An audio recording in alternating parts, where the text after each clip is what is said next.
بسم اللہ الرحمن الرحیم۔ ساتھیوں، یہ ہمارا قصص النبیین رابع چل رہا ہے اور آج کا جو ہمارا ٹاپک ہے وہ ہے مشکلتن۔ اس میں کچھ عبارت بہت مشکل ہے، آئیے میں وہ آپ کو سمجھا دے رہا ہوں، اور کوئی الفاظ معنی ہے وہ آپ کو میں نوٹ کروا دیتا ہوں۔ تو شروع کرتے ہیں۔ بسم اللہ الرحمن الرحیم۔ مشکلتن، مشکل، مشکلتن جمع مشاکل، مشکل پریشانی۔ وکان من الصعب، اور مشکل تھا۔ یہ من جو لائے ہیں بعض اوقات اس کے معنی بعض بھی آتے ہیں اور بہت سارے کے بھی آتے ہیں۔ بعض مشکل ہیں یعنی کہ بہت ساری مشکل، ٹھیک ہے، کیونکہ بعض جگہ آپ نے جو عربی ادب کتابیں پڑھی ہوں گی اس میں اس طرح کے عبارات ہیں، خاص طور سے مختارات میں اس طرح کے عبارات ہیں، اس میں اس طرح کے تعبیر استعمال کر کے وہاں بہت سارے معنی مراد لیتے ہیں۔ وَكَانَ مِنَ الصَّعْبِ، اور سب سے بڑی مشکل یہ تھی کہ أَن يَتَحَقَّقَ الْحُكَّامُ الْأَجَانِبُ الْمُشْرِكُونَ، مشرک پردیسی حکام، یہ المشرکون جو صفت ہے حکام کی صفت ہے، ٹھیک ہے، تو ترجمہ کریں گے پردیسی مشرکین حکام حقیقت الامر، معاملے کی تحقیق اور تفتیش چاہتے تھے۔ وکان من الصعب، اور سب سے مشکل ترین کام یہ تھا کہ پردیسی مشرکین حکام وہ معاملے کی تحقیق چاہتے تھے، تفتیش چاہتے تھے، حقیقت الامر معاملے کی تحقیق۔ وَيَعْرِفُونَ أَغْرَاضَ الْيَهُودِ، غرض جمع اغراض مقاصد، اور وہ لوگ یہود کے مقاصد کو جانتے تھے، یہود کے فریب کاری کو جانتے تھے۔ کون؟ یہ پردیسی مشرکین حکام۔ یعرفون میں ہم جو ضمیر اس کا فاعل ہے وہ لوٹ رہی ہے الحکام الاجانب المشرکون کی جانب۔ وسبب عدائهم للمسیح، اور مسیح سے ان کی دشمنی کا سبب بھی وہ جانتے تھے۔ وَكَانُوا فِي شُغُلٍ شَاغِلٍ، شغل اور شاغل کے معنی مشغول، غافل، اور وہ لوگ غافل تھے عن ذلك بالامور الاداریہ، اداریت کے جو معنی ہے وہ ہے سرکاری، ٹھیک ہے، تو وہ لوگ اس سرکاری امور سے غافل تھے۔ وَكَانُوا فِي شُغْلٍ شَاغِلٍ، وہ لوگ غافل تھے عن ذلك بالامور الاداریۃ، اس سرکاری انتظام سے وہ لوگ غافل تھے۔ ولیکن اشتد الحاح اليہود، الحاح ان کے معنی اصرار، ضدی پنا، اور اشتد یشتد اشتدادا کے معنی سخت ہونا، لیکن یہود کا اصرار سخت ہوتا گیا۔ وطال ترددهم، تردد یتردد، ترددا کے معنی دھتکار، یہ مصدر استعمال ہے، اور ان کی کٹ حجتی، ان کی سرکشی تو وہ بڑھتی چلی گئی، ہم کی ضمیر یہود کی جانب۔ فارادوا التخلص من هذه القضیۃ، تو انہوں نے یعنی یہودیوں نے ارادہ کیا اس مسئلے سے چھٹکارا پانے کا، التی اصبحت، جو مسئلہ شہر کا ایک موضوع گفتگو بن چکا تھا۔ اصبحت کا جو اسم ہے وہ ہے قضیہ، اور حدیث البلدی اصبح کی خبر، یہ افعال ناقصہ میں سے ہے۔ وہ لوگ اس قضیے سے، اس مسئلے سے چھٹکارا پانا چاہتے تھے جو کہ شہر کا موضوع گفتگو بن چکا تھا۔ اگلا لیسن بھی پڑھ لیتے ہیں، یہ بھی چھوٹا سا ہے۔ سیدنا المسیح فی المحکمۃ، ہمارے سردار مسیح عدالت میں، محکمۃ جمع محاکم کے معنی آتے ہیں عدالت، کچہری، محکمۃ جمع محاکم عدالت کچہری، ہمارے سردار مسیح کچہری میں. وكان ذلك يوم الجمعة بعد العصر ليلة السبت. دیکھ ذالک کانا کا اسم ہے، یوم الجمعہ بعد العصر اور لیلۃ السبت یہ سب کانا کی خبر ہے، اور یہ جمعہ کا دن تھا، عصر کے بعد ہفتے دن یعنی سنیچر کے دن، یعنی ہفتے کے دن عصر کے بعد جمعہ کا دن تھا. وكان اليهود لا يعملون شيئا يوم السبت، اور یہود تو کچھ نہیں کرتے تھے سنیچر کے دن، یعنی بروز سنیچر کو بروز یعنی ہفتے کے دن یہود کچھ نہیں کرتے تھے.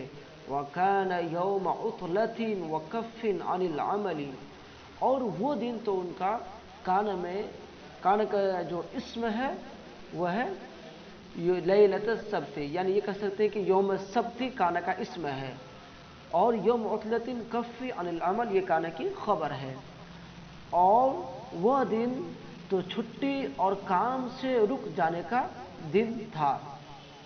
کون دن؟ ہفتے کا دن. فكانوا حريصين كل الحرص على أن يصدر الحكم قبل غروب شمس يوم الجمعة. تو وہ لوگ حریص تھے، کون لوگ؟ یہود. تو وہ بہت زیادہ حریص تھے، بہت زیادہ خواہش مند تھے. کل الحرص سے تاکید ہے حریص کی، یعنی بہت زیادہ خواہش مند تھے اور حریص تھے اس بات پر کہ ان یصدر الحکم، حکم صادر ہو، حکم نافذ ہو. کب؟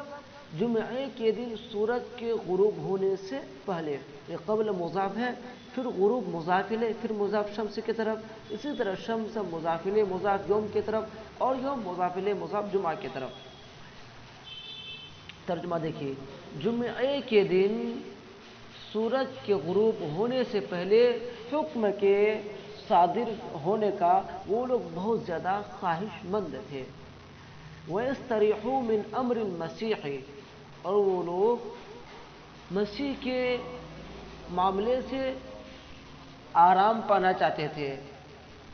فَيَنَامُوا هَادِئِ الْبَالِ، اور وہ لوگ اطمینان قلب کے ساتھ سونا چاہتے تھے، یعنی وہ لوگ اس حکم کے صادر ہونے کے بعد چاہتے تھے کہ جلد سے وہ راحت کی نیند لے. ٹھیک ہے، وَيَسْتَرِيحُوا مِنْ أَمْرِ الْمَسِيحِ، وہ مسیح کے معاملے سے جلد استراحت چاہتے تھے. فَيَنَامُوا هَادِئِ الْبَالِ، کیوں؟ تاکہ وہ لوگ سکون قلب کے ساتھ، اطمینان قلب کے ساتھ سوئیں. وَيُصْبِحُوا نَاعِمِ الْبَالِ، اور خوشگوار صبح کرے. ہادئ البال کے معنی بھی دل کی نرمی، اور ناعم البال کے معنی بھی دل کی نرمی. لیکن یہ ترجمہ جو کریں گے ہادئ البال کے اوپر وہ یہ کہ اطمینان قلب، اور نیچے ناعم البال، اس کا ترجمہ خوشگوار دل. وَيُصْبِحُوا نَاعِمِ الْبَالِ، تاکہ وہ خوشگوار دل کے ساتھ یعنی ہنسمکھ کے ساتھ اچھی صبح کرے. لا يُزْعِجُهُمْ شَيْءٌ، کوئی چیز ان کو بےقرار نہ کرے. ازعج یزعج، ازعاجن کے معنی بےقرار کرنا، کوئی چیز ان کو بےقرار نہ کرے، کوئی چیز ان کو بے چین نہ کرے. اس حالت میں وہ صبح کرے اور رات گزارے. وقد ضاق الحاکم بالقضیۃ زرعا، ذاق یذیق، ذیقن کے معنی تنگ ہونا، اور قضیۃ کے معنی مسئلہ، اور زرعن کے جو معنی ہے وہ ہے ہاتھ کا پھیلاؤ. لیکن ترجمہ دیکھیے کیا ہوگا، یہاں ترجمہ ہوگا حاکم معاملے میں بہت تنگ آ چکے تھے، یعنی حاکم فیصلہ سنانے کے معاملے میں بہت زیادہ تنگ آ چکے تھے، بہت زیادہ پریشان ہو چکے تھے. وَلَيْسَتْ لَهُ فِيهَا رَغْبَةٌ، اس لیے کہ اس میں ان کی کوئی دلچسپی نہیں تھی. لہو ہا کے ضمیر حاکم کی طرف، اور فی ہا میں ہا کی ضمیر ہے وہ ہے مسئلے کی طرف، قضیے کی طرف، اور اس میں ان کی کوئی دلچسپی نہیں تھی.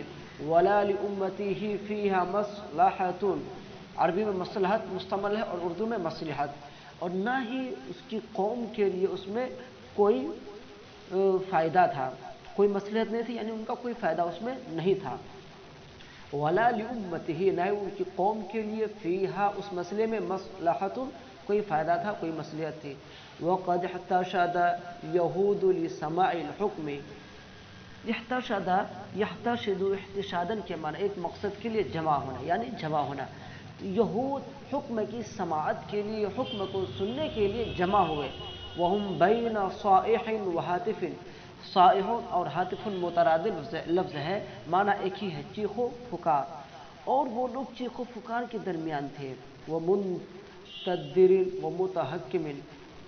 دیکھیے تندر یتندر، تندرن کے معنی بے عزت بنانا، اسی سے فاعل ہے متندر، بے عزت بنانے والا. اور تحکما یتحکم، تحکمن کے معنی مذاق کرنا، اسی سے فاعل ہے متحکم، مذاق کرنے والا.